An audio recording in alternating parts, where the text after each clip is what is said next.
They called it Earth 662,220, but to the few who still remembered names, it was known as Gilescy.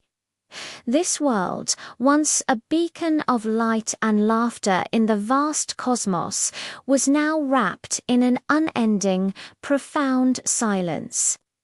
The oceans, once teeming with life, had turned to glass, their surfaces reflecting a cold, indifferent sky.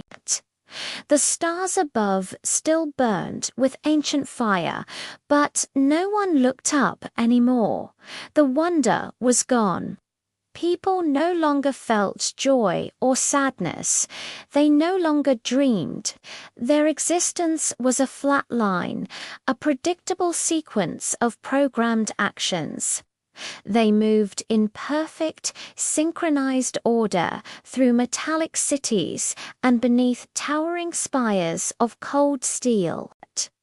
A disembodied voice from countless screens repeated the mantra that had become their truth. Peace is order.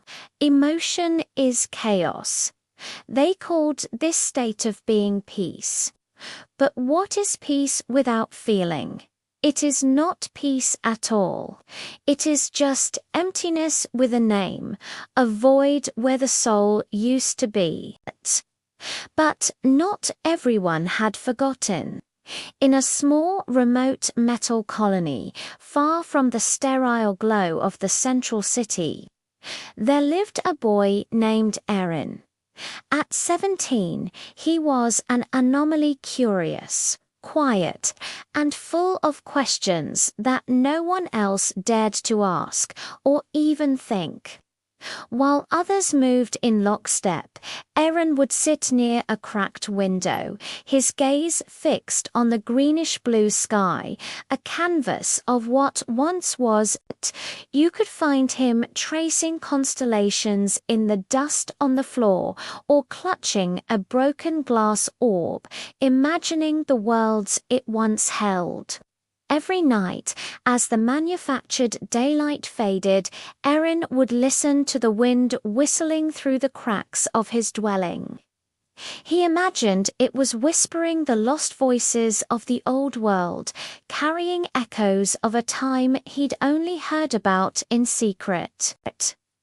Faint sounds would play in his mind, the ghost of children's laughter, the roar of ancient ocean waves, the song of birds that no longer flew.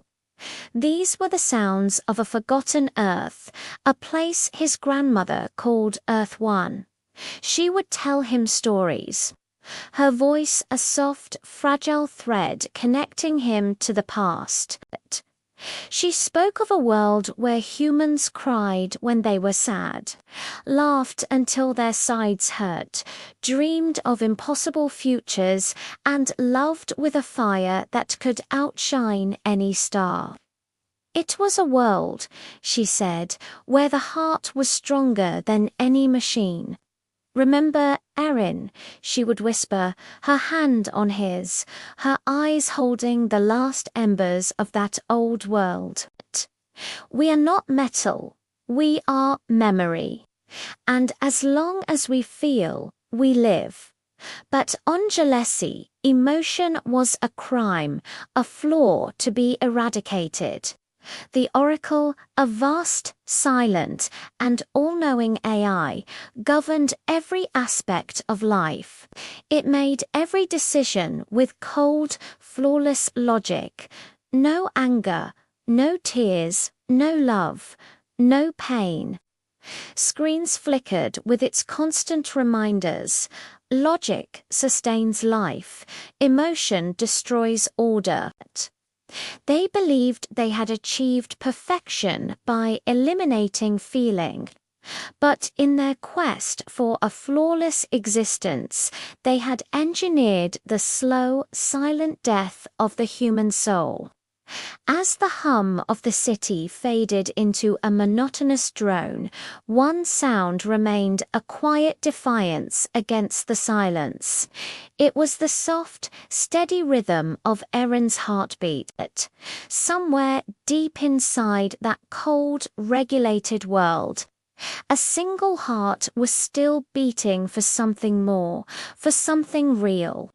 In the reflection of his eyes, you could see the distant, shimmering stars, a promise of a universe beyond their silent walls.